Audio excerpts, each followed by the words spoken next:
Kesonia is the average interest rate banks charge each other when they borrow money from each other. Think of it like the wholesale price of a bar of soap. Before a shopkeeper sets the retail price, they look at a wholesale price, then add transport, rent, and other expenses to get the final customer price. In the same way, banks use Kesonia as the starting point.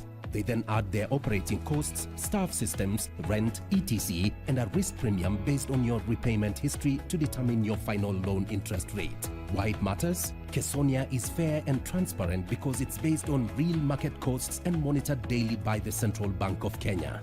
What this means for you? Paying loans on time can get you lower interest and access more credit. Your interest rate will be unique to you based on your repayment history. Even if you've defaulted before, you can rebuild your record and qualify for a better loan interest rate over time. Pay your loans on time, build a strong repayment history, and unlock more opportunities. Contact your bank for more information.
Good evening. Welcome to the Prime Edition. Personal finance management is about how we earn, spend, save, and even grow our money in a way that supports the life we want. With rising costs of living, making smart financial decisions has never been more important. And so tonight, Stephen Kimuyo, a financial expert, will help us unpack practical ways to control our finances and build long-term financial security. But before that, a look at what's coming up in the news tonight.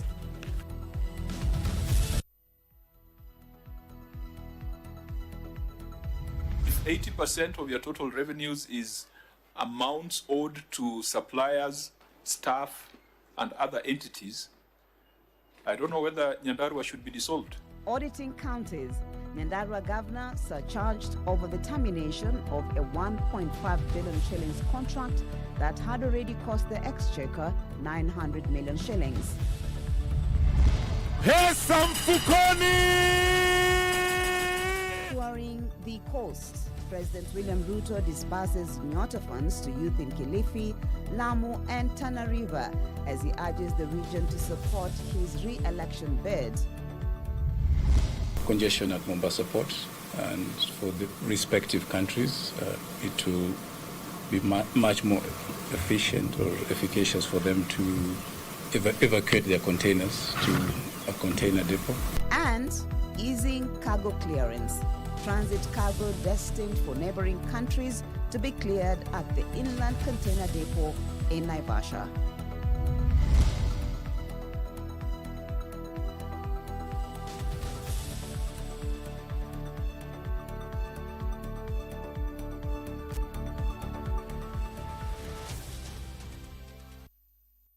A warm welcome. My name is Yambo. Helping me on the sign language is Anne Wangeshi.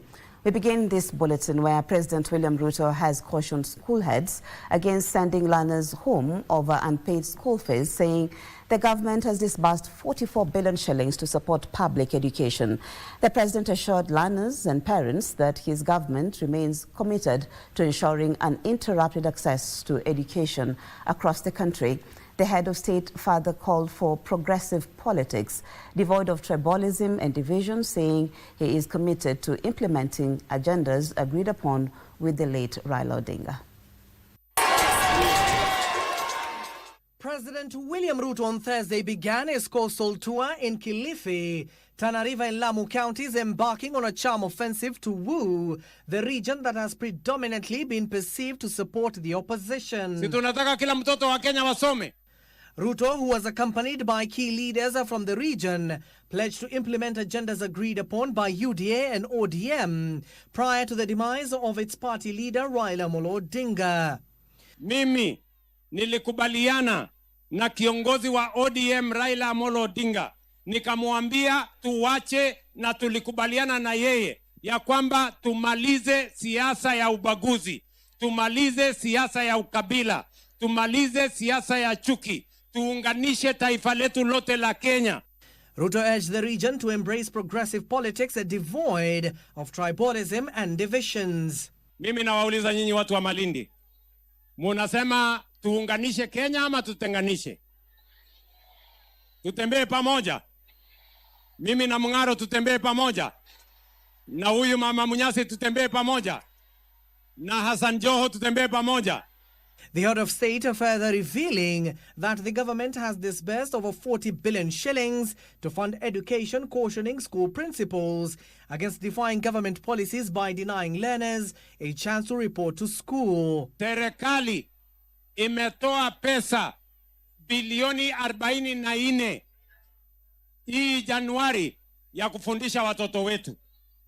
Na nimewaambia wale walimu, hakuna mtoto atafukuzwa nyumbani ati kwa sababu hana school fees ama hana uniform.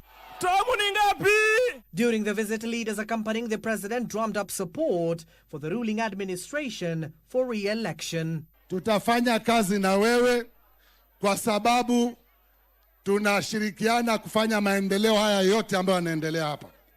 Na najua kuna wengi sana wanafikiria haiwezekani. Sisi tulikuwa tuko chama cha upinzani cha ODM. Tumekupinga, lakini safari hii, raundi hii, tuko na wewe sako kwa bako. Miaka ya nyuma watu walitumia vijana vibaya sana, lakini serikali yako imeheshimisha vijana. Na mimi nataka niseme, Your Excellency, Mheshimiwa Raila Amolo Odinga alitufungulia milango ya kuingia katika serikali, na sisi tuko kwa serikali, tuko nyuma yako. Tumeamua kama ni noma noma, kama ni mbaya mbaya. Miaka ni mingapi? Salam ya Rais William Ruto, salam ya Rais William Ruto, salam. Still in Malindi, President William Ruto has said that no youth will be discriminated against in the disbursement of Nyota funds. The head of state, who spoke in Malindi during the disbursement of 126 million shillings to youth from Kilifi, Lamu and Tana River counties, said the program complements other key initiatives, including the affordable housing program, Kazi Maju, among others. Buntwani Waterfront Park in Malindi, Kilifi County. President William Ruto and other government officials presided over the Nyota Business Startup Capital Disbursement event. A total of 5,040 young entrepreneurs from 60 wards from Lamu, Kilifi and Tana River benefited. Sasa pesa imeingia? Imeingia. Hebu nione. Do you know the kind of business, biashara gani?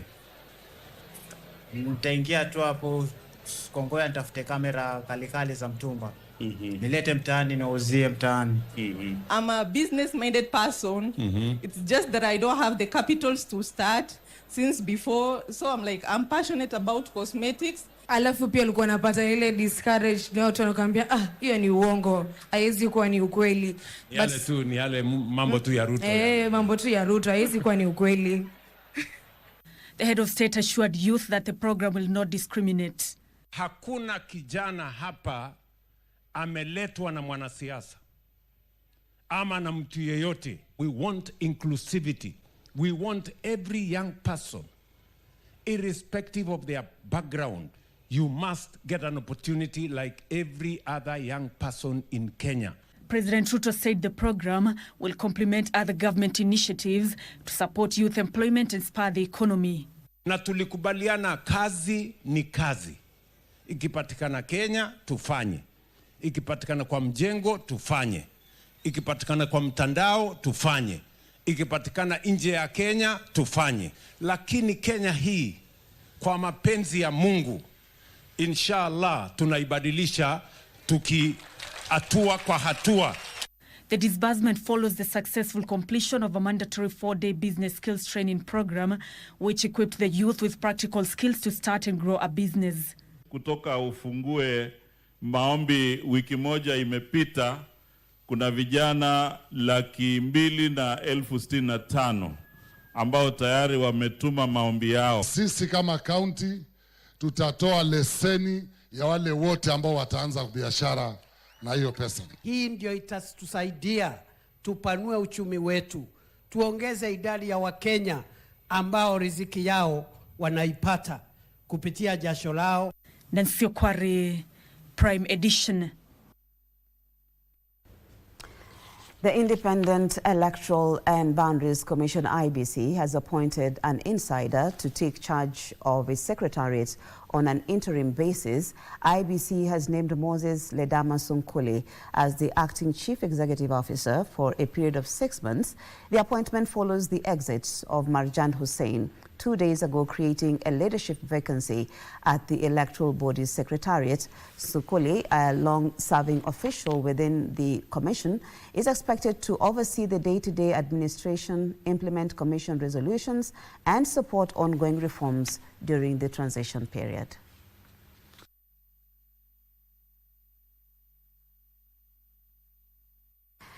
Let's head to Nyandarua, where Nyandarua Governor Dr. Moses Kiarie Badilisha, county attorney, procurement officers, and other finance officers in the county have been surcharged after the Senate County Public Accounts Committee established that the county executive breached the law, costing the residents of Nyandarua billions of shillings. This is after the Nyandarua County government terminated a 1.5 billion shillings contract after spending 900 million shillings to clear asbestos from the rooftops of JM Kariuki County Referral Hospital. As Abdiaziz Hashim now tells us, the Auditor General affirmed that there was no value for money after establishing that there was no work done at the said facility. But the truth so help me God. The revelations that raised eyebrows with the Senate County Public Accounts Committee. Then someone must sit behind bars. Technically insolvent. So between technically insolvent and a crime scene, which is worse? Saw the residents of Nyandarua County bleed billions of shillings over a roadside declaration that led to the termination of a 1.5 billion shilling project at the JM Kariuki County Referral Hospital. Termination of over 1.5 billion contract. That is not a matter that requires the professional opinion of the head of procurement. And unless then that becomes the black hole that we use to do funny things. So you can expect scrutiny. And please, such a big name should not be muddled with scandal and controversy. Governor Dr. Moses Kiarie Badilisha revealed that the devolved unit entered into a verbal agreement with the Department of Defense to construct a 5-story building at the JM Kariuki County Referral Hospital at the expense of the taxpayers' coffers. I think what we are asking for is an intergovernmental agreement. Does it exist? At the moment, it doesn't exist, but we'll follow it up. Okay, I think that has been established as a fact. Is proposed completion of works and removal of asbestos roofing at JM Kariuki level 5. You gave out a tender of 988 million. But looking at the work he had done, they compared with others, they decided that they would want to continue.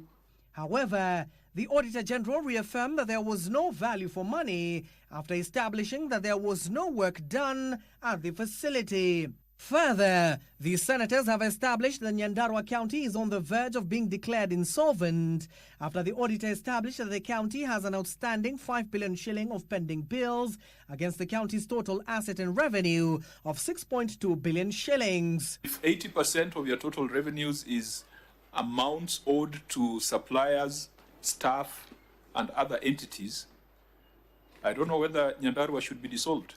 We've been calling these suppliers to come and make claims. Some of them are not available. The committee has forwarded its findings to the Ethics and Anti-Corruption Commission EACC for investigations. Abdiaziz Hashim from Parliament Buildings, Prime Edition. Abdiaziz Hashim reporting there.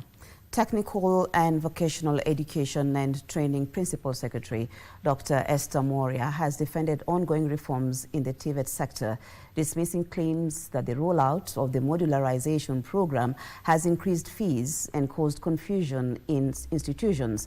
Addressing the media in Nairobi on Thursday, Dr. Moria said the reforms are aimed at equipping young Kenyans with employable skills within a shorter period while capping tuition fees at 35,000 shillings per module. Technical and Vocational Education and Training Principal Secretary Dr. Esther Moria on Thursday clarified that the new modular training model is designed to ensure students acquire practical skills within a short time of at least 3 months. We have just trained about 1,500 solar installation technicians. We have only trained them for a month, I think a month and a half. Those technicians are the ones who are installing solar in our institutions, and they are getting paid. They are earning their living. The PS explained that since September 2023, all TVET institutions transitioned fully to competency-based education and training, shifting focus from theory-heavy instructions to hands-on practical skills. We are saying that if we are training you to do bricklaying, for example, we will observe you and check that you can do absolute bricklaying as you do it, and we declare you competent in bricklaying. She also refuted claims that modularization will lead to rise in TVET fee, delayed capitation funds, and increased financial burden on households. Whether you are doing any course, whichever course, we capped it at 35,000. You can compare that 35,000 with the former highest, which was, call it 50,000. The PS also refuted allegations of intimidation of principals and insisted consultations were conducted before modularization was rolled out in all TVET institutions. Joseph Wahungu for Prime Edition. To the scales of justice now, where former Nairobi Governor Mike Mbovi Sonko has defended himself in a 20 million shillings land grab case, informing the court that the charges against him dating back to 2015 stem from his public opposition, that is, to corruption and land grabbing. Appearing before anti-corruption trial magistrate Charles Ondieki to give his evidence, Sonko claimed some powerful individuals with interests targeted him to taint his name by conspiring with grabbers to give fictitious land rates and claims. The case involves a property situated in Kilimani. Sonko was in the spotlight early last year following a High Court decision that overturned his earlier acquittal, with the court ruling that the Director of Public Prosecutions has established a prima facie case. The hearing continues from the 22nd June to the for 7 days, where he is scheduled to continue with his testimony in the case.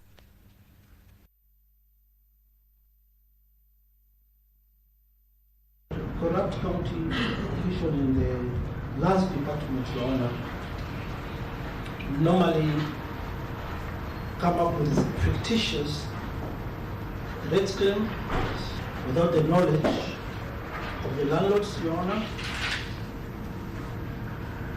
go to mislead the magistrate's court, they issue investing orders, Your Honor, then through that the properties belong to innocent landowners, innocent investors in this great country, Your Honor,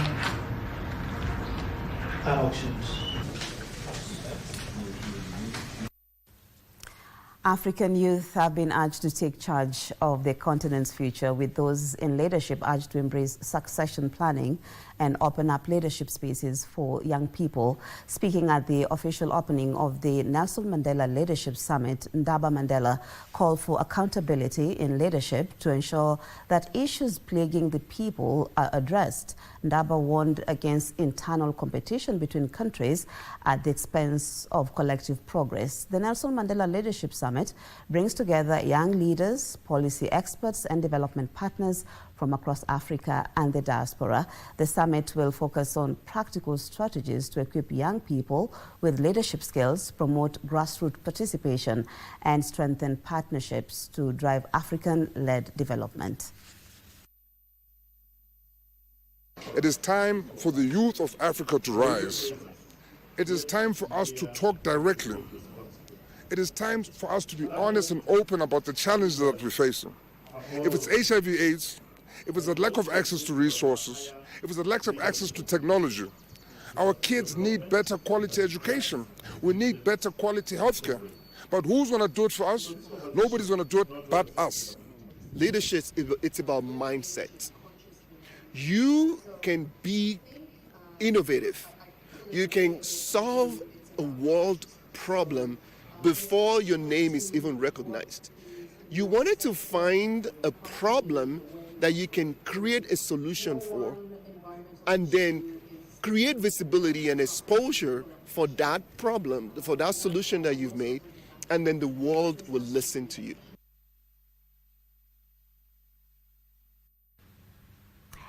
Prime Edition takes a break. We'll be back with much more in just a moment.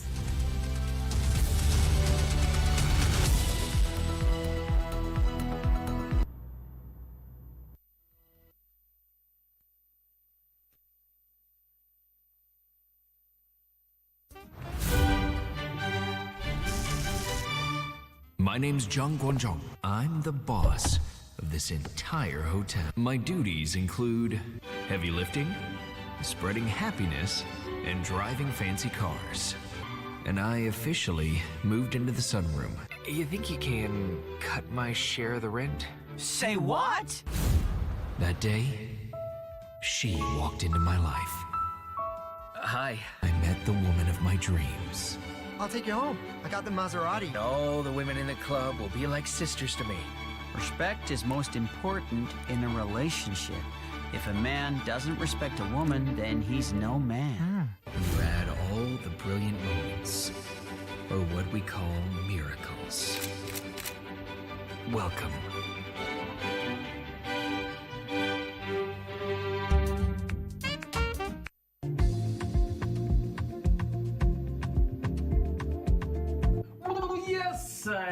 It's your boy, J Majestic. And I'm Jambi, aka Scarlett. And all of a sudden, a ray of sunshine ikapita. Huyo msichana mwako katikati. So na yeye akafika.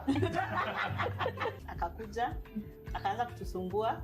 So when I saw him, I was like, hey, tall, dark, and handsome. Kwa ile pregnancy kits. Ambia bro, angalia. My mom had met him a couple of events. Walikuwa ananiita aje? Al-Shabaab. Naenda kumstua huyu gari 50. Mbuko utanistua. Unapata mwanaume anakuuliza wewe unakaa kwa nyumba kwani wewe ni dasta? Mimi nataka kukaa na bibi yangu.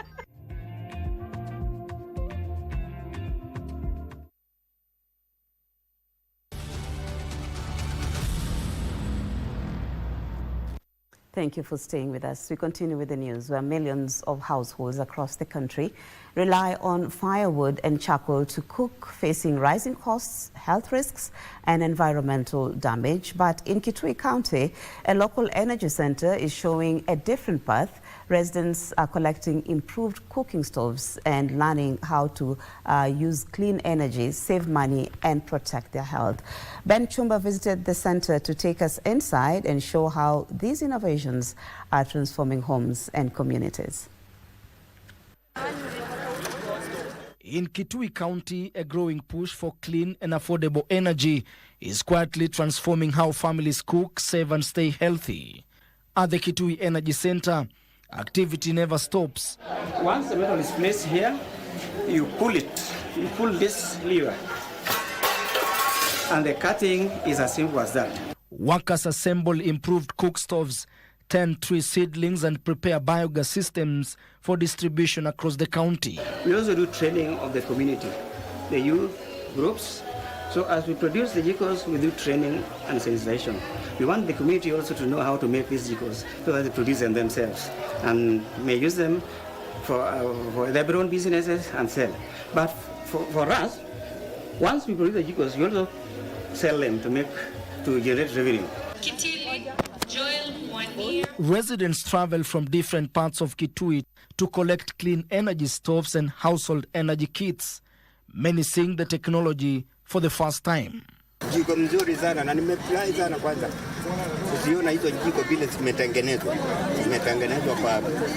kwa grade ya juu sana. The improved stoves are designed to use less fuel, produce less smoke and reduce risks linked to traditional cooking methods. They are brought here, they are fired at around 600 degrees Celsius, and the essence to make them harder for durability. For many households, the results are immediate: kitchens with less smoke, lower fuel spending and less time spent searching for firewood. Nilikuwa nikipika na kuni na sasa nimepewa njiko ya makaa. Hata nikitoka kwa shamba nikiwa nimechoka, nikuwekelea tu makaa na kukaa chini ningonjee chakula hivi. Beyond the home, the program also promotes tree planting and alternative fuels, reducing dependence on charcoal and easing pressure on local forests. We do train individuals, farmers, and self-help groups, and also institutions, so that they can be able to establish their own nurseries. When they have bought those seedlings and they have taken it to their farms, we follow them to show them how to do it. For residents, the change is already visible in daily life. Cooking is faster, cleaner, and more affordable.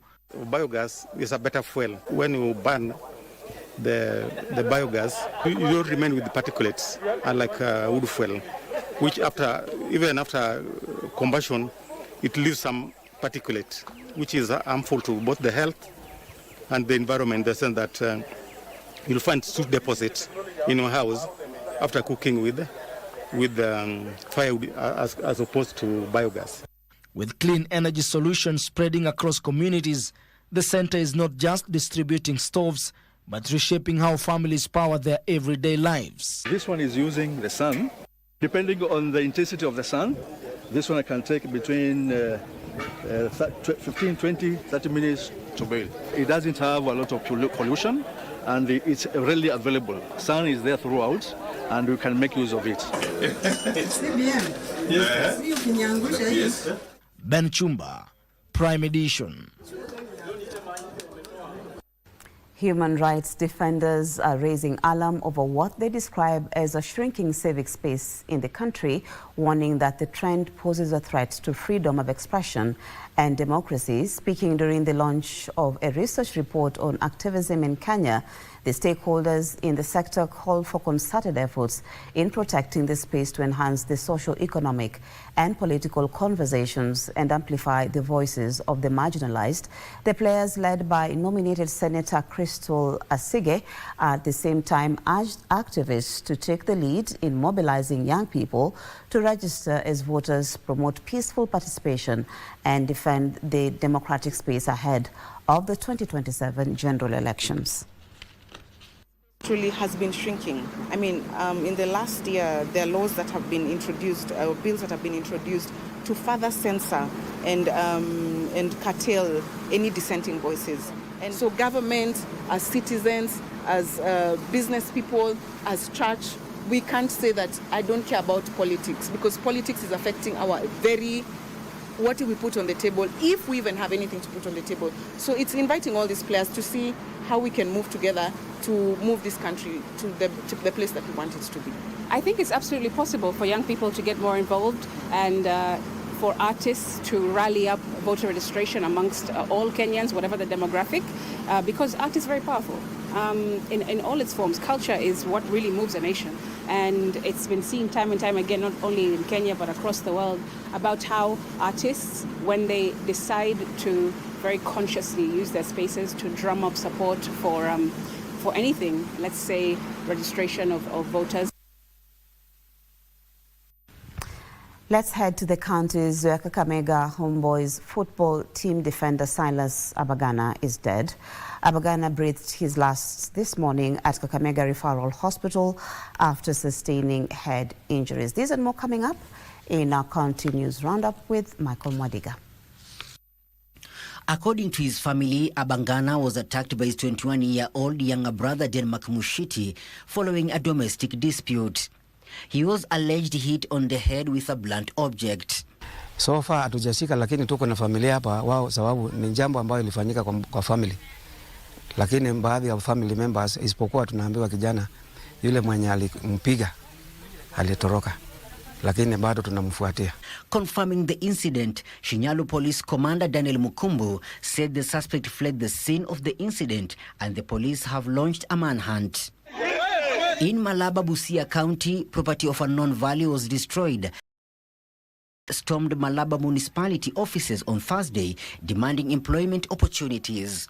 Acting Teso North Sub-County Administrator Silas Juma condemned the incident, saying the road youth group stole 5 desktop computers, 4 laptops and 3 mobile phones and destroyed 8 fire extinguishers. Issues ambazo walikuwa na complain ni takataka katika mji na kwamba wale watu ambao wanatoa kazi ni watu kutoka nje. Na hiyo kazi ambayo wao wana complain ile kazi ambayo inafanywa na Kenya. So that one is not under county government. Still in Busia County, police officers in Butula constituency have seized 290 liters of illegal changa liquor, estimated to be worth 300,000 shillings, hidden in a house in Bumala town in Marachi westward. Kulingana na vile observation yetu ni kama huyu mama anakusanya hii pombe pamoja kwa nyumba moja na anaisafirisha kwenda mahali ama sehemu fulani, na tumeweza kushika watu wawili ambaye tunatarajia kufikisha kotini kesho. Elsewhere in Igembe North, Meru County, Linda Gakenya, a grade 10 student from Igembe North Sub-County, Meru County, is beaming with joy after getting admitted to Mariri Secondary School.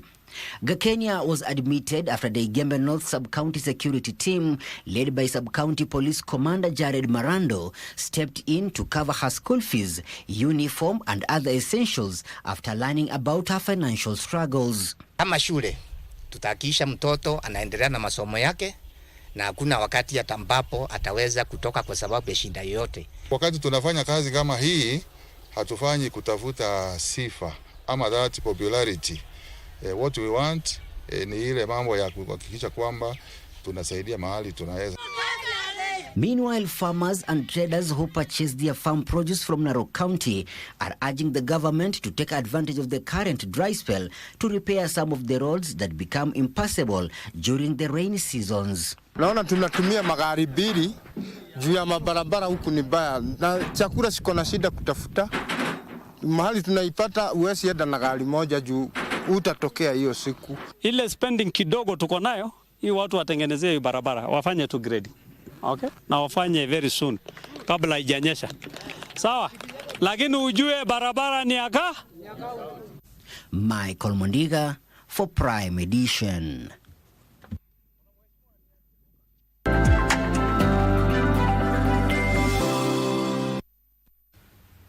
A look at business now, where all transit cargo destined for neighboring countries will henceforth be cleared at the inland container depot in Naivasha in a movement to ease congestion and speed up clearance at the busy port of Mombasa. Kenya Revenue Authority Commissioner General Humphrey Watanga says the inland container depot in Naivasha, currently operating at just 19% of its daily capacity of 4,000 20-foot equivalent units, will be key to handling rising cargo volumes. Cargo volumes at the port of Mombasa have been rising in recent months, with traders complaining about slow clearance. Time is money, so there is increased volumes of trade to Kenya. I think partly just occasioned by the improving macroeconomics across board globally, but also occasioned partly by the conflicts that you're seeing globally, leading to more cargo or more ships being directed to our port. And most recently, we're having the developments we had post-election in Tanzania, the recent elections in Uganda. The Kenya Revenue Authority Commissioner General says the inland container depot in Naivasha is operating at 19%, despite the facility daily capability to handle 4,000 20-foot equivalent units. Congestion at Mombasa Port, and for the respective countries, it will be much more efficient or efficacious for them to evacuate their containers to a container depot. That provides an opportunity for them to be much more efficient, and efficiency provides benefits of time, and time is money. So South Sudan has operationalized their allocated 10 acres for alternative cargo clearance and haulage at the inland container depot in Naivasha. We are going to have a land here. We will be able now to transport our containers direct to this place, and from here they will transit direct to the border to South Sudan. Benson Rioba reporting for Prime Edition. The business community has renewed calls for the clearing of pending bills and ring-fencing public tenders for local firms, warning that delayed payments and limited access to public contracts is straining small and medium-sized businesses. Public Investments and Asset Management Principal Secretary Cyril Odedi says measures are being taken to introduce a more predictable payment timelines to restore confidence among suppliers. Outstanding bills owed by government agencies estimated at over 700 billion shillings are said to be choking business cash flows, leaving thousands of Kenyan entrepreneurs struggling to stay afloat. We'd like to urge National Treasury to prioritize funding of Kenya Development Corporation, Kenya Industrial Estates, government ring-fence contracts of up to 5 billion for local companies and local firms, and not just in supplies, but in locked contracts. In the PPP programs that you're running, we'd also want to see the participation of local companies, especially in getting subcontracts. The government says measures are being taken to clear the backlog as well as introduce predictable payment timelines for suppliers. Government has taken deliberate steps to resolving this challenge, and we recently released 255 billion, and this is a clear signal of our commitment. That enabling environment has to be created by government. So if we are able to ensure as government that the enabling environment works for our business people, then business will prosper. There are also proposals to ring-fence about 5 billion shillings worth of public contracts for local businesses. The proposal to ring-fence contracts up to 5 billion for local firms, it is under active policy consideration to ensure that it delivers value without compromising competitiveness. He says strengthening procurement frameworks and enhancing transparency, particularly under public-private partnerships, will help reduce the fiscal deficit while supporting the growth of local enterprises. Business leaders say supporting SMEs starts with faster payments and fair access to tenders. The challenge now is delivering these commitments to ensure that businesses remain afloat. Trevor Ngendo for Prime Edition, Nairobi.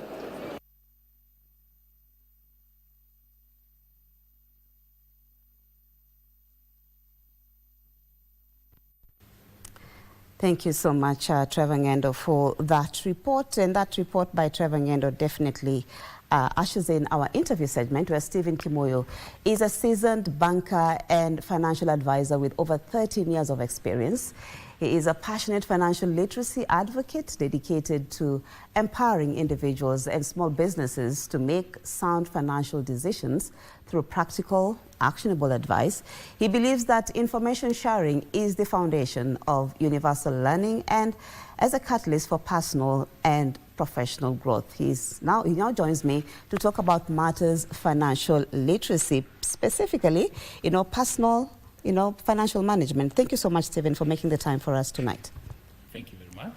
Karibu sana to the program. Thank you. Money is an interesting subject. Anywhere you mention money, people always want to know how can they make more money, how can they save, how can they not spend too much, and all that. So that is where now financial, or at least personal financial management comes in. But before we delve into the issues of personal financial management, what is that thing that keeps people broke? Wow, that's an interesting question. definitely. First in my mind is that we never get enough, in terms of what we earn. No one can ever say that they have earned enough. And so, because it's like you're always chasing the next shilling, if we don't put the right habits in terms of how we use our money, then we'll find that money will come and it will go. And most of the time it will leave us probably the same way we were.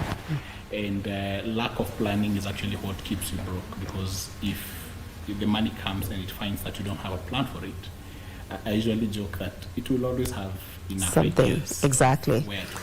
Yeah, and that is where now personal financial management comes in. And probably just break it down for us in a nutshell, like what is personal finance? I'm sure people have an idea what that means, but coming from a financial expert like you, financial literacy expert, what does it entail? All right. This is not a dictionary definition of personal finance management, but it's what I've crafted after many years of interacting with customers and advising them on how to use money. And how I look at it is the process through which you get to make the most out of the money that you earn. And that will, of course, include knowing where you're getting the money. So it starts with income. A lot of us start making mistakes because we only concentrate on one way of making money. So if you start with only one way, then it's like you're already,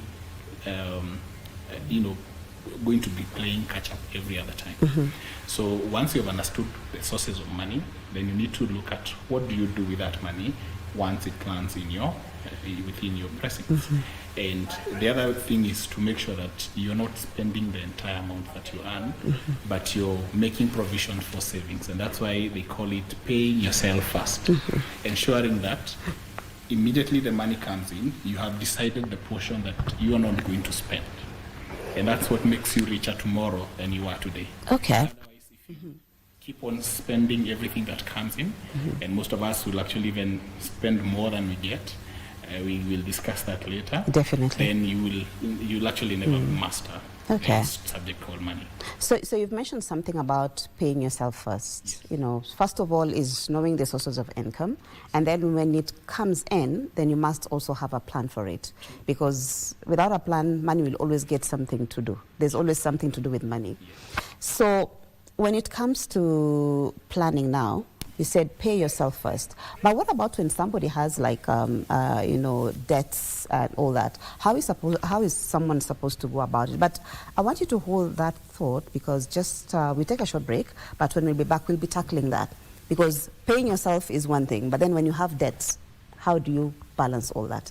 So we're coming back shortly with Stephen Kimuyu. He's a financial literacy advisor, and he's here to talk to us about personal financial management. Stay tuned. While teaching an oral healthcare class, I saw a little boy who kept covering his mouth. It turns out he had lost some of his teeth and felt embarrassed. But as a hygienist, a child's smile means everything to me. That's why Colgate Maximum Cavity Protection unlocks 24-hour cavity defense, a formula boosted with calcium for lifelong smiles. Every child has the right to smile, and a beautiful smile is a healthy smile. Colgate, #1 oral care brand in the world. Wewe jibu ule mshtakiwa wa kwanza ule huko. Inalingana ni saa ngapi unataka kuipa mwenzangu. Ukitaka kuipa mchana, it's still possible. Ukitaka kuipa kama unaonekana na Mungu usiku, it's still possible. Usiingie kwa kesi ambayo mheshimiwa. Wewe unajua hata wewe sasa unatakana uko upande hii. Exactly. Una kiherehere sana. Ngoja. Wewe uone hapa iko Kiswahili anacheswa. Wewe ananunua pesa kitu yenyewe walikuwa wakija wakichukua mchana. Ikasi ni ngumu. Itawafunga nyinyi wote mchunge vile mnaongea.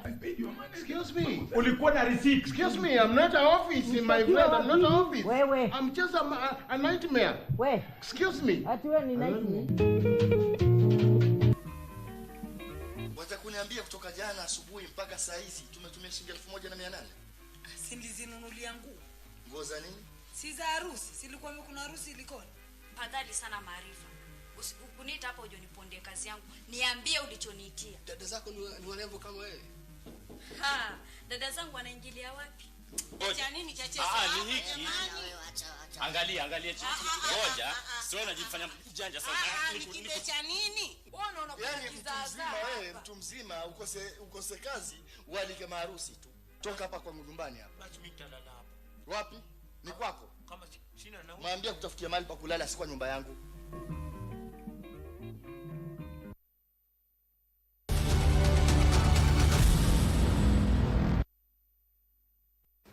Thank you for staying with us. If you're just joining us, we are talking matters personal financial management, and in studio with me is Stephen Kimoyo. He is an expert on financial literacy. Stephen, before we went on the break, we were talking about paying yourself first. So you'll talk to us about the sources of income.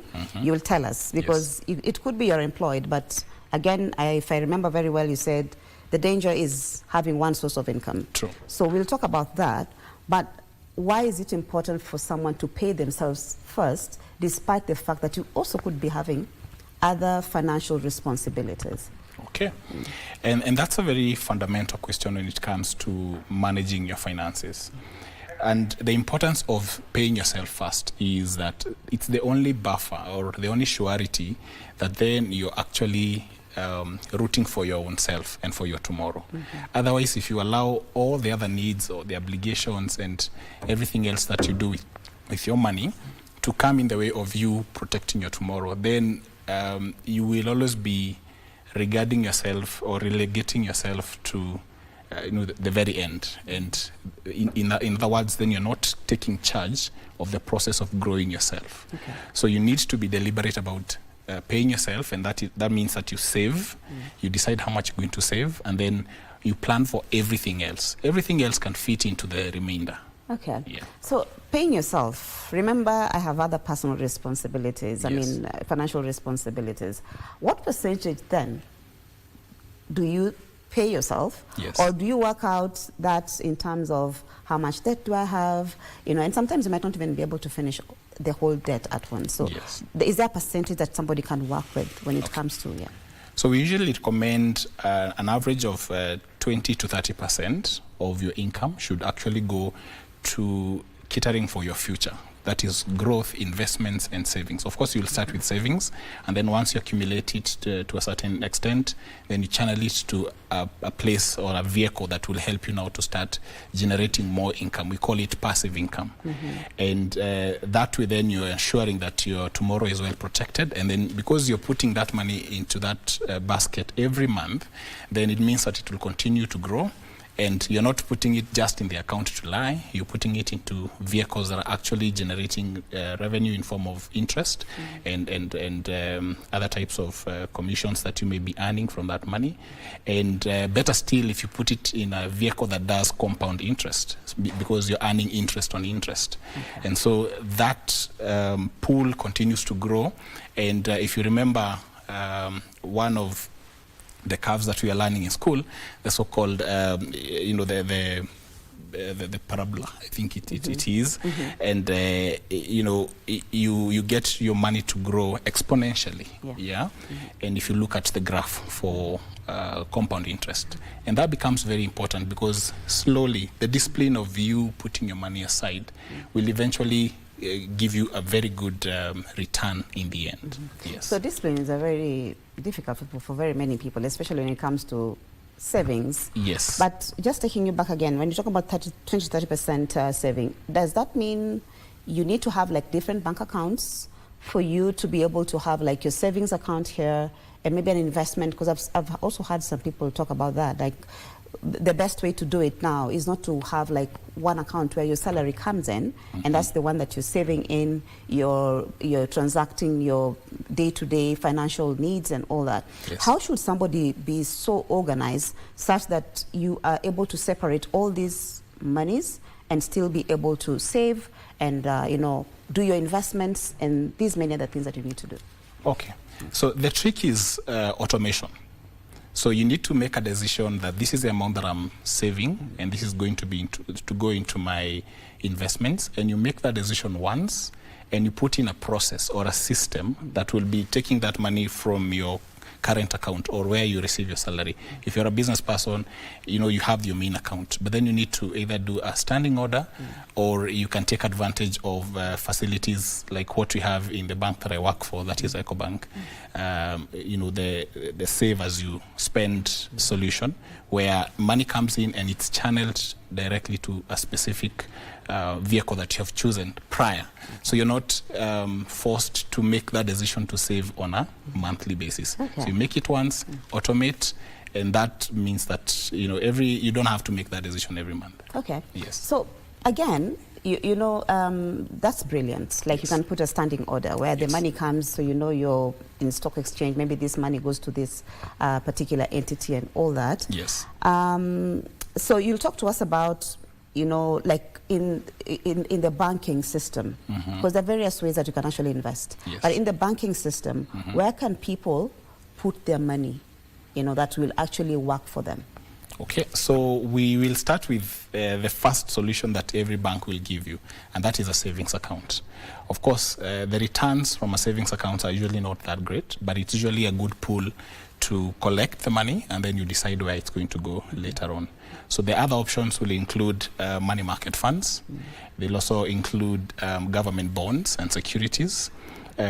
You can also look at using investment-linked insurance solutions that are going to give you protection, as well as a return, a moderate return in terms of where your money is going to be growing, and you're going to get a guaranteed amount at the end of the period. Others would be stocks. There are banks that will help you facilitate purchasing stocks in the Nairobi Securities Exchange.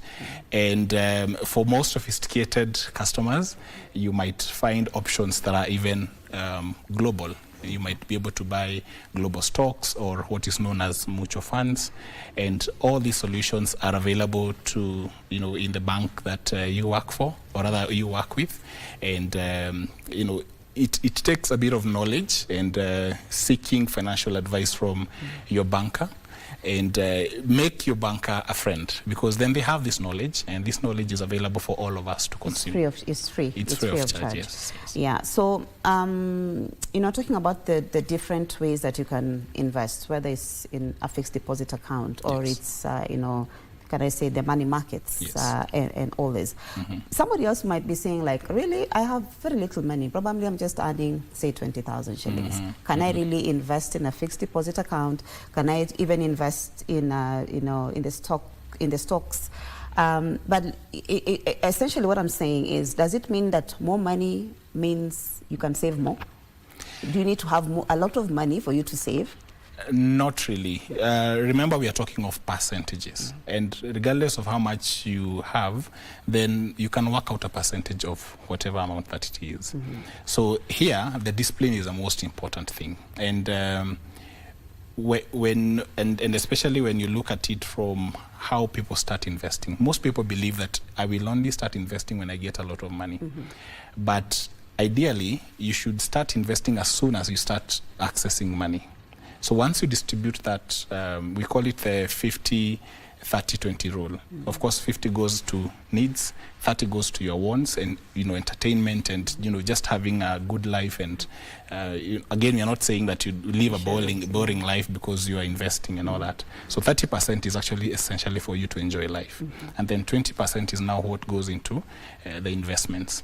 And so regardless of how much money you're earning, there is a place for each person, whether you're earning 10,000 shillings or 50 or 100 or even 1,000,000 shillings, then there's a place for you to be able to demarcate that this amount is going to go into investments. And the good thing is, all those options that I've mentioned, the entry barrier has actually been very low, lowered so much, because as little as even 100 shillings. Right now, money market funds usually ask for a minimum amount of 100 shillings to start investing. So it means that literally everyone can be able to invest. When you talk of shares, for example, the minimum usually is 100 shares.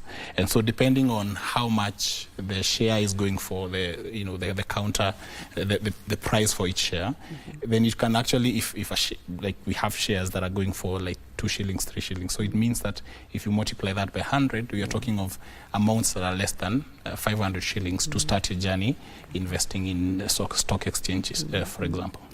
Definitely with the KBC IPO now coming up, yes, that's also another place that people can look at to invest, yes, and all that.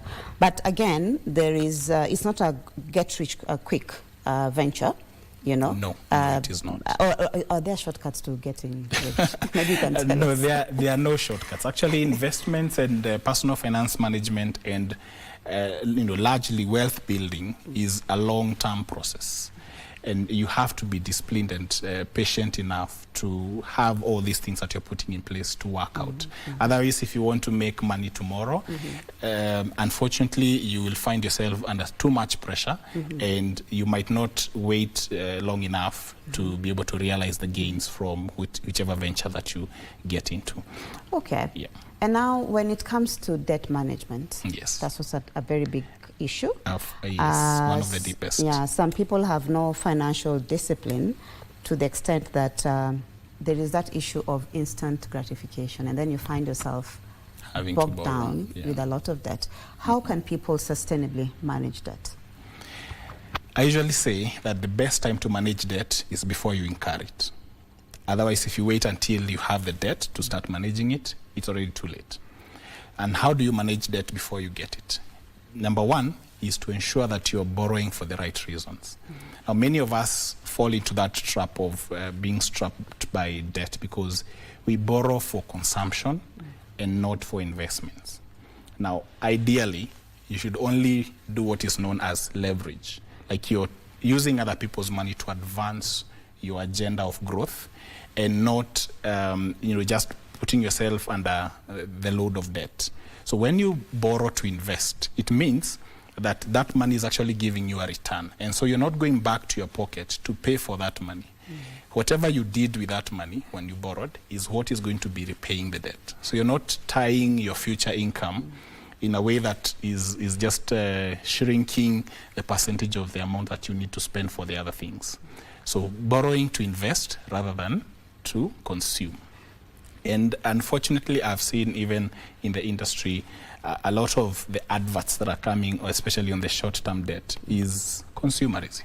And I would encourage our listeners and our viewers to ensure that by the time you're borrowing, make sure that it's for something that, you will actually, if you look at yourself 5 years in future and you look back, you will actually tap yourself at the back and say, I did a good thing to take this debt. Otherwise, if you borrow to consume, you'll actually keep on regretting, because what debt does is that it commits your future income towards the repayment of that debt. So if you didn't do the right thing with that debt, it will be a burden rather than something that you will be proud of. Okay. Yes. So there is this formula that I once had that sometimes works. So talking about how individuals can balance risk and reward while investing, and that is, when you're working, kwa Kiswahili tunasema at least usikie utamu wa kufanya kazi.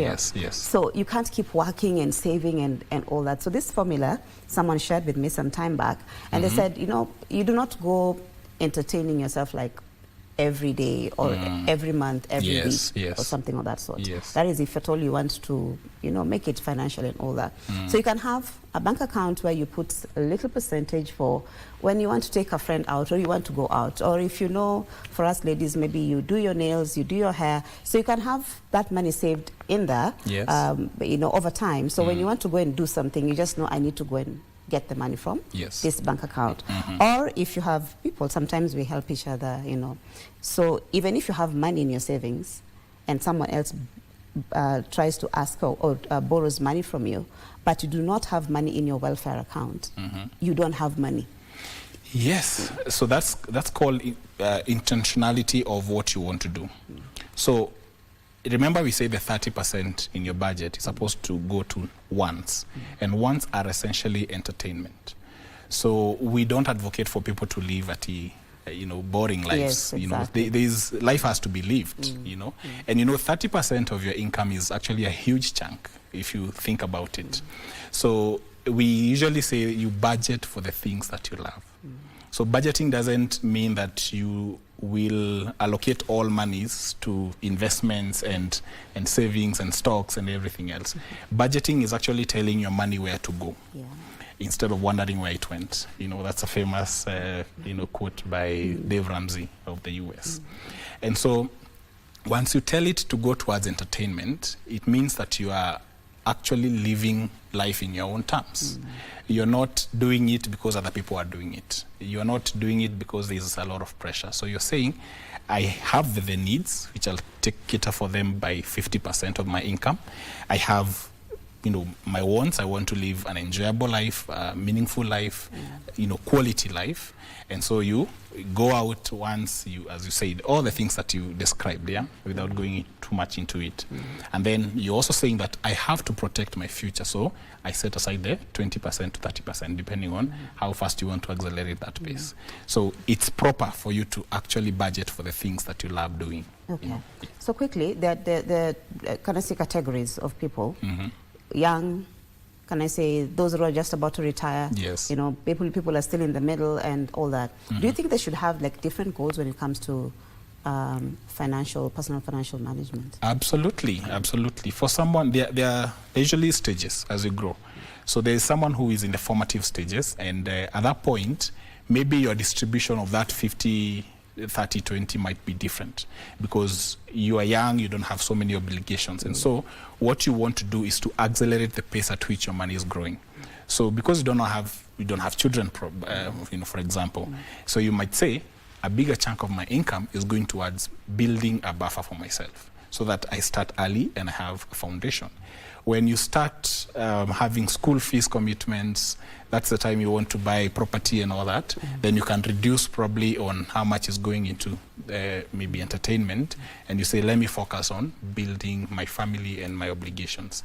And then later on, when you're a bit older, you may not have so many obligations. Again, your life has slowed down and all that. So maybe where your money is going to is different from the person who is growing or someone who is in the middle ages. So different people will have different ways of managing their money, and that's now where financial advisory comes in. Because then we are able to look at where you are, and we look at what your obligations are and aspirations, and then we can craft for you a journey that you can be able to take. Of course, looking ahead also at retirement. I'm sure the joke that they say when you're young, you have too much time, but you don't have money. When you grow older, you know how it goes. And then later on in life, you have too much money, but you don't have the energy to even spend that money. Yes. Thank you so much, Stephen Kimuyu, for coming in and just talking to us about personal financial management. There's a lot to unpack, definitely. We cannot unpack everything in the few minutes that we've been able to talk. But I want to believe with what you've shared, people are able to pick. And again, it's all about intentions. So you can listen and let it flow, or you can listen and just start taking those baby steps. It's not so much, if I've understood what you're saying, it's not so much about how much you put in the savings or the different, investments that you want and all that, but it's the habit that you're building. And then, even I was talking to somebody before you came in for this particular show, and I was like, even our grandmothers traditionally, when you plant, then they will keep seed for the next season. So money is like a seed. Yes, you spend it, and there you go. So thank you so much for coming in. Thank you. I would have loved to give you more time to talk to us, but we have to continue with the news. But we've been talking to Stephen Kimuyu. He is a financial literacy expert. He's talked to us about personal, financial management. Hope you've gotten one or two things that you can do just to get started. It's the beginning of the year. Maybe by December, you will be, smiling all the way to the bank. We don't know. Thank you so much. So we continue with the news where employers are being encouraged to deepen the use of technology in their processes to accelerate the adoption and use of AI tools and practices at the workplace. Federation of Kenya Employers Executive Director Jacqueline Mugo says the online AI Accelerate program will support employers build capacity in problem solving, management, and effective use of AI tools. Kenya's current national AI strategy identifies healthcare, education, agriculture, public service delivery, security, SMEs, and sustainability as priority areas to build AI capacity, promote ethical use, and enable cross-sector adoption. But yes, there is definitely a gap in Africa, and there are a lot of efforts that are being done at the national level by the government, by social partners, and by also development partners around the world to really make sure that that this gap is rapidly bridged. However, the latest reports indicate that only 26 of Kenyan firms have fully integrated AI into core operations, while 68% aim to fully adopt AI by the end of this year. Let us embrace AI. Let us embrace this AI Accelerate program. Use it as a great opportunity for your own self-learning and to advance your career, to advance the performance of your enterprise, so that together we can grow and be comfortable in operating in this new world. The Federation of Kenya Employers has rolled out an online program dubbed AI Accelerate, targeting especially micro, small, and medium-sized enterprises. And so we're looking forward to very many Kenyans registering and undertaking the training so that they can learn how to use it within their own context. The program has been hailed as a game changer in promotion of ethical use, reducing regulatory uncertainty, and stimulating investments. You need to be AI literated and to be AI fluent, otherwise you will lose competitiveness. So AI is directly linked to competitiveness and productivity, which is key for business people to strive. Regina Manyara reporting for KBC Channel 1.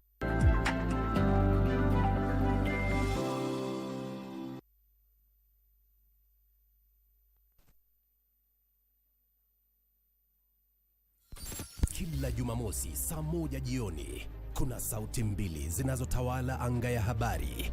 Dada wawili pacha, magwiji wa ulingo wa habari. Karibu sana katika dira ya magwiji. Magwiji kwa upekee wa sauti, mtindo na maarifa. Katika enzi ya sasa iliyosheheni mabadiliko, tuko ange kukuletea taarifa, fafanuzi kutoka kila pembe ya dunia. Jamila na Wanjiru wanakupeleka kwenye safari ya taarifa, uchambuzi na uhodari wa matukio yanayotikisa dunia. Tunajizatiti kukupa taarifa sahihi na kwa wakati. Habari kwa jicho la kitaalam. Tuna hamu na hamamu katika kuuliza maswali stahiki yenye kuwajibisha. Na sauti ya uhalisia.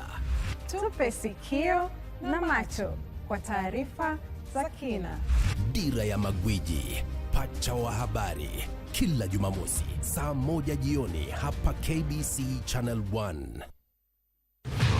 Je,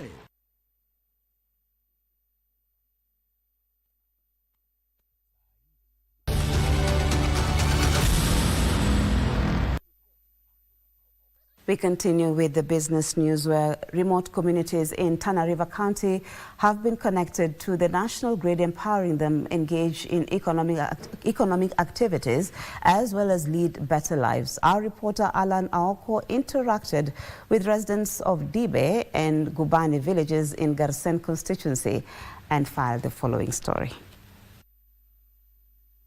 Rising lifestyle diseases, food insecurity and the impact of climate change has been weighing heavily on conventional food systems in recent years. You can tell that the climate is changing, so we need to expand our plant-based, and these indigenous crops were really tough and could sustain the weather that is changing. Indigenous food crops such as millet, amaranth, cowpeas and traditional vegetables are said to be highly nutritious and better adapted to local weather patterns compared to those ones that were introduced from abroad. Because the people are so afraid of eating our indigenous crops and the youth. So if we involve the college, at least they are part and parcel of everything, and they would sell what we are saying to other youths. Things like millet, things like sorghum, things like the kind of leafy green vegetables that we're seeing a lot of today have those nutritional benefits and have been looked down on subsequently because of the people who are eating them, because they're kind of associated with maybe a lower standard of life. They warn that increased consumption of refined foods is fueling the rising cases of hypertension, obesity and diabetes in Kenya. When I talk about the arrowroots that we have, remember these are complex carbohydrates. They are better because they have micronutrients that are so important to our health, and the fact that the sugars are complex. They were speaking during an exhibition aimed at promoting reintroduction of forgotten Kenyan crops into the national food system.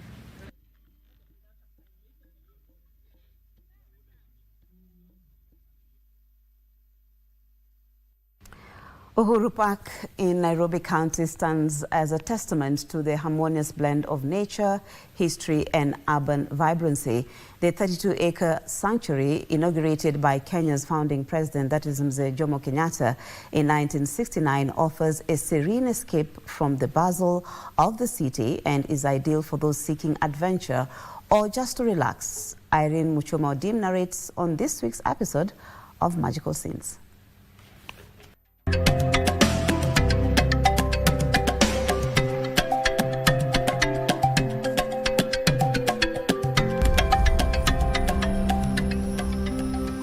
In the heart of Nairobi lies Uhuru Park, a sanctuary where the soul of the city finds peace and nature whispers its timeless secrets. This is a place you would come, relax, reflect and unwind, and on a weekend, this would be Uhuru Park for you.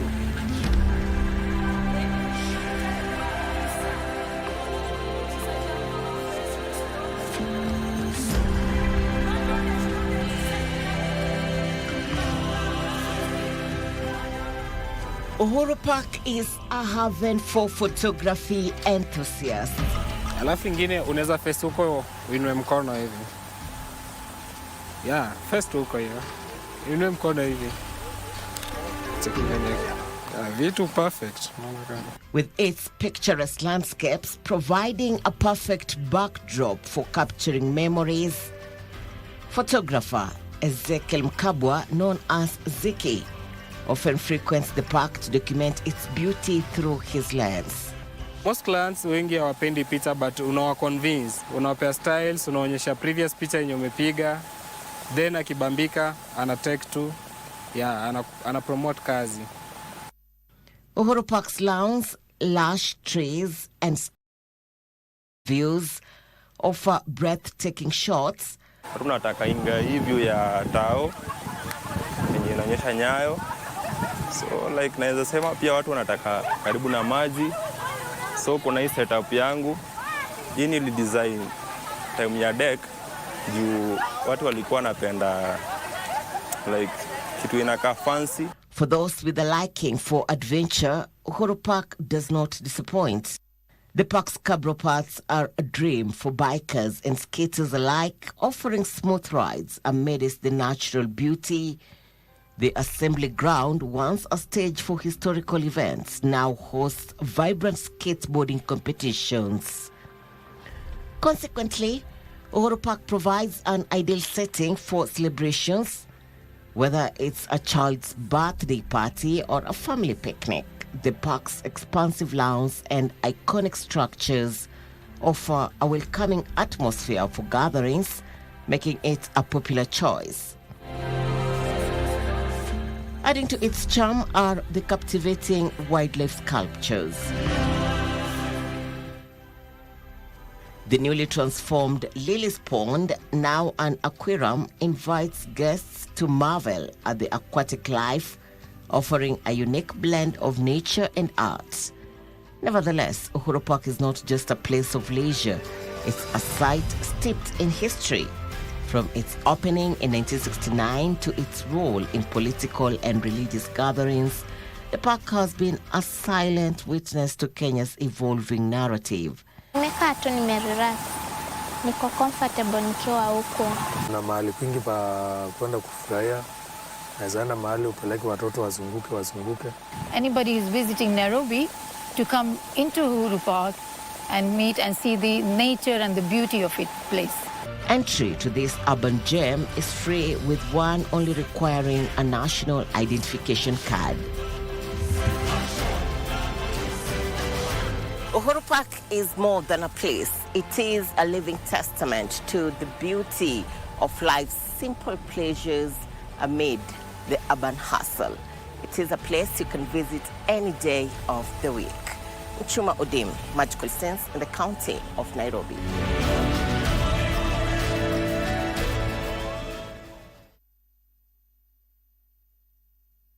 Muchuma reporting there from Uhuru Park, and it's free for all.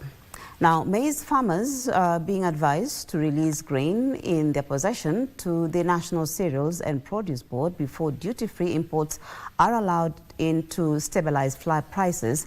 Agriculture Principal Secretary Dr. Paul Rono says despite the government increasing the buying price of maize and millers offering better prices, farmers are still hoarding maize. Maize farmers were given a 30-day grace period to sell their produce to the National Cereals and Produce Board depots before the government opens up the market to duty-free maize imports. The farmers were blamed for wanting to create an artificial maize shortage in the country by hoarding their produce, prompting the government to increase the buying price to 4,000 shillings per 90 kg bag from 3,500 shillings. Despite this, farmers are here to respond as expected. Farmers are still holding their maize in their stock. I want to request farmers to please, it is high time you release those particular maize so that it goes to the market as we go for the next production. Agriculture Principal Secretary says a number of millers have also increased their maize buying price to over 4,000 shillings. Because of the demand in this particular crop, it has gone up to 4,000, and government has increased the price of 90 kilogram bag of maize to 4,000 shillings. But still, we can get better prices in the market. To ease the pressure of maize, the wheat value chain is being reviewed to enable wheat farmers sell their produce directly to the government or millers. Wheat marketing through National Cereals and Produce Board. We have made sure that whenever you have your wheat, you take your produce to National Cereals and Produce Board as an aggregator. And then the CMA, Cereal Millers Association, picked from there. Benson Rioba reporting for Prime Edition. Dairy farmers are urging cooperative societies to adopt modern silage packaging to help preserve animal feed during periods of abundance and protect milk production during dry spells. The farmers say unpredictable weather and prolonged dry spells have reduced the availability of quality fodder and cutting milk production. The sector is a critical pillar of Kenya's economy and rural livelihoods, contributing significantly to food and nutrition security, household incomes, and employment. However, the productivity and resilience of Kenya's livestock systems faces challenges such as climate change, rising feed costs, and limited access to quality inputs. Hii ikikataa kuwa like ime compact ama imeshikana vizuri, itaharibika. Na ikiharibika kidogo, unajua hii ya shimo itakutengenezea manyua mingi sana ukifikiria umeweka silage. Unaweza kufungua ukute hakuna silage. So pia kuna ukalimu mkubwa juu lazima uite mtu wenye wako experts ya kuweka hapa chini. As a result, dairy farmers often rely on low quality feeds or expensive commercial concentrates, which is pushing up production costs. Bei ya maziwa itakuwa kawaida, itakuwa mzuri juu sasa hii itatoa maziwa mingi. Nayo imekaa kidogo juu imetumia miaka 4 ama 5. Tutafute watu kama silage master wakuje ground, tufanye hiyo mpango, majani kuwe kingi. Ndio pia hata cooperatives maziwa haitaenda juu, hata mkulima ataenjoy kufanya farming. Ndotamo Kami for Prime Edition. Let's go across borders, where the United States has launched an initiative to secure access to critical minerals, aiming to reduce global dependence on China, which dominates the mining and processing of rare earths and other essential materials used in smartphones, electric vehicles, and weapons. During the first critical minerals ministerial hosted by the U.S. State Department, countries including the UK, EU, Japan, India, South Korea, and Australia, and the Democratic Republic of Congo discussed improving access to critical minerals and stabilizing supply chains. Here are the details of this and other stories making headlines across the borders. U.S. officials said protecting domestic and allied industries from volatile foreign supply is key, while plans are underway to use tariffs and invest hundreds of billions in mining projects, including companies like MP Materials and Lithium Americas. The initiative also includes a $12 billion critical mineral reserve announced by President Trump as part of a broader effort to counter China's dominance, which analysts say remains a key leverage point in trade negotiations. Industry leaders have welcomed the move as crucial for technological and national security. Meanwhile, the Bank of England's Monetary Policy Committee is expected to keep interest rates on hold at 3.75% when it announces its first decision of the year. The Monetary Policy Committee cut the bank rates from 4% to 3.75% in December, signaling that rates were likely to continue on a gradual downward path. The bank rate, which influences borrowing costs and savings returns, aims to keep inflation near the 2% target. Latest data shows limited economic data this year has not changed the balance between persistent inflation and weak growth following the committee's narrow vote for a cut in December. Finally, shares of Indian IT exporters fell again, extending a sharp sell-off triggered by concerns over AI-driven automation from Anthropic and Planty, which analysts say could structurally erode high-margin application services revenues and pressure earnings. The Nifty IT index dropped 0.7% following a 6% plunge, its worst session in nearly 6 years, as investors fretted over compressed project timelines and disruption to the labor-intensive business models that underpin much of the ICT sector's revenue.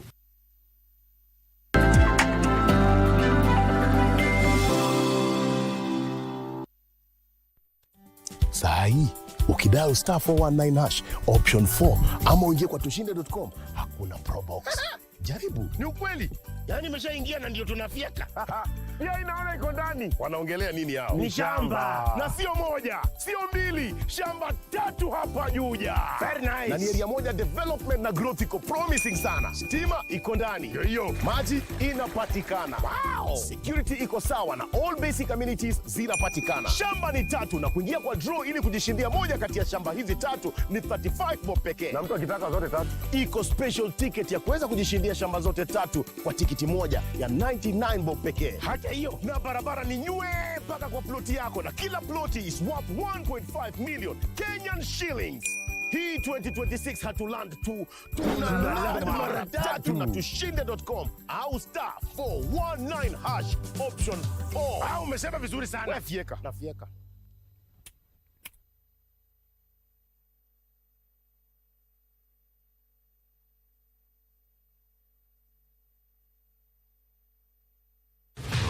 Je, wewe ni mpenda soka?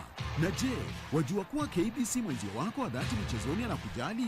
Ndio maana KBC Channel 1 hukuletea taarifa na uchambuzi wa soka. Kafu ndio wamechukua usukani humu nchini, barani Afrika na ughaibuni, ikiwemo EPL, Serie A, Bundesliga na ligi zingine. Mashabiki pia hutuzwa kwa kujibu maswali kuhusiana na soka. Swali letu la leo. Haya yote ni kwenye kipindi cha Dunda Dunda kwenye KBC Channel 1 kila Ijumaa kuanzia saa 5 asubuhi hadi saa 6:30 mchana. Nawahimiza Wakenya waendelee watch Dunda Dunda show. KBC, mwenzio wa dhati michezoni.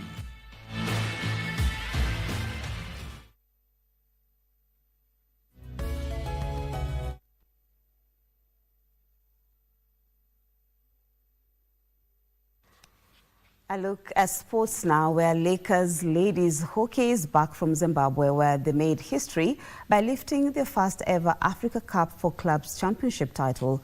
The Kisumu-based team dethroned Ghana Revenue Authority 2-0 via a penalty shootout in the dramatic finals in Harare, Zimbabwe. USIU A men's team finished fifth in the men's tournament after an overwhelming 7-2 victory over Zambia's, that is, Hotspurs.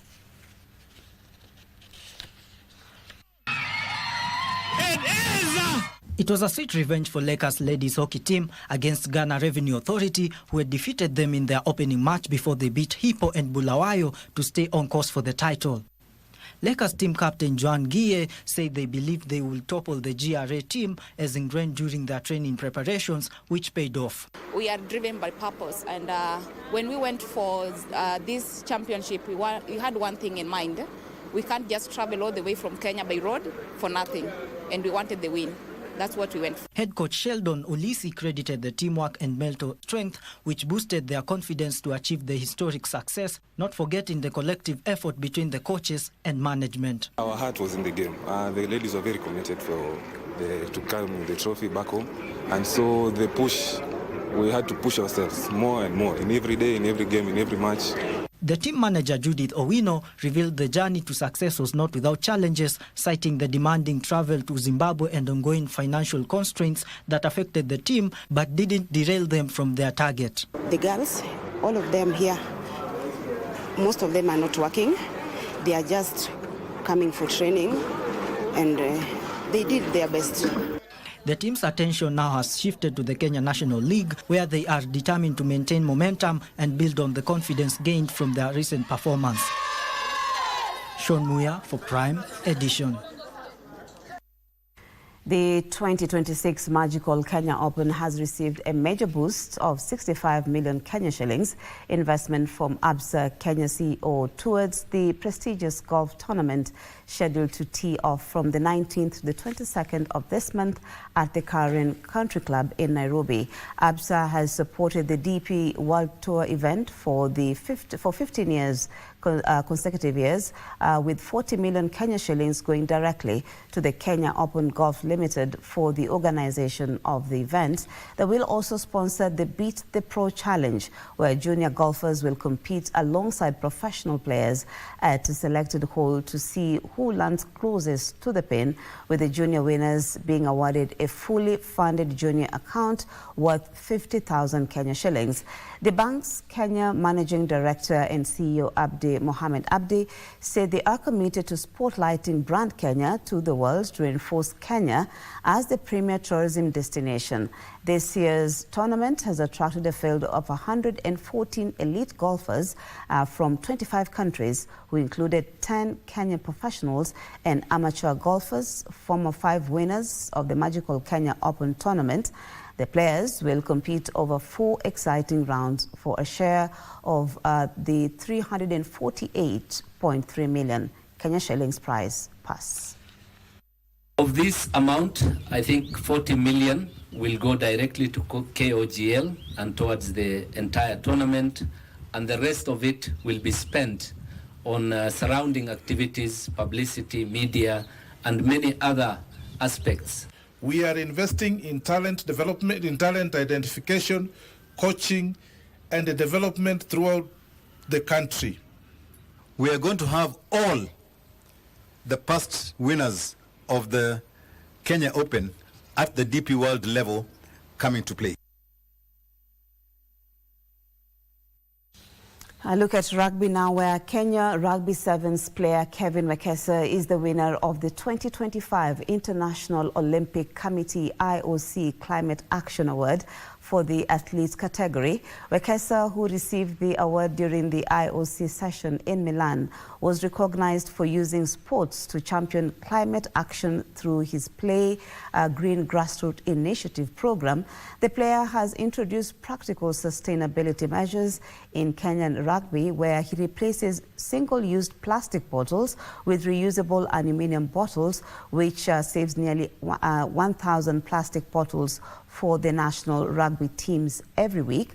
The program also uses education and community engagement as tools for change, with 40 schools engaged in tree planting, workshops on water conservation, waste management and climate justice. Clubs and federations are also involved in match day recycling programs to reduce landfill wastes at rugby events. The IOC Climate Action Awards recognizes athletes, National Olympic committees and international federations who have progressed into tackling climate change and promoting sustainability through sports. I started to engage in climate work when I first used to play with, to engage with age-grade rugby, and we couldn't play for one day because the ground was too hard, and a question came to me, and I asked the kids, why do you think we can't play? And the kids, some of the kids really knew it was the climate really changing in the area, and we couldn't just play, and just such a small location that happened in my life made me know that climate could really have an impact on sport. And since I had a platform, I decided to use it to push for sustainability in sports, through sports. Indeed, congratulations to him. Omar Mamouche netted a brace as Manchester City thrashed Carabao Cup defending champions Newcastle United 3-1 last night at the Etihad Stadium to advance 5-1 on aggregate and set up a final clash against Arsenal. Manchester City began the match on a stronger foot as Omar Mamouche opened the scoring in the 7th minute before capitalizing on a Newcastle defense error to head in his second in the 29th minute. Dejan Reginas scored his 6th goal of this season as City went 3-0 up before halftime, with Anthony Elanga scoring the consolation goal for the Magpies in the second half. The result means Man City will head to Wembley to face Arsenal in a repeat of the 2018 final that saw the Gunners lose 3-0. In behind here, a chance for Mamouche. Knocked against him, but in it goes. Manchester City have a 3rd goal on aggregate. Semenyo left. Antoine Semenyo. Angle tight, nearly in. Real Sociedad progressed to the Copa del Rey semi-finals after they overcame host Alaves 3-2 in an entertaining quarter-final match last night at the Estadio Mendizorroza. Rebac went into the score sheet first for the home team after 9 minutes before Mikel Oyarzabal leveled the scores after 7 minutes. Tony Martinez put Alaves ahead again from the penalty spot, but Goncalo Guedes and Oscarson's late second half efforts ensured Real Sociedad's victory. The other quarter-final match saw Athletic Club eliminate host Valencia 2-1 in a tough match at the Mestalla Stadium, thanks to Ghanaian international Inaki Williams, last gasp winner. Elsewhere in the Coppa Italia quarter-final matches, Inter Milan beat visitors Torino 2-1 at the U-Par Stadium to advance to the semis.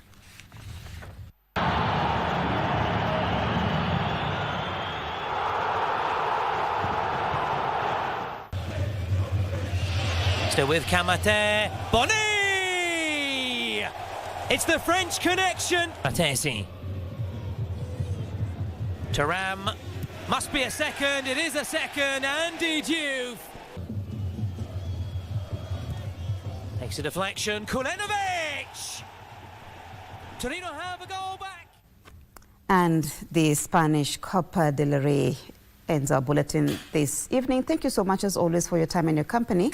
My name is Yambo. Helping me in the sign language was Anne Wangeshi. Have a good night and hope to see you again.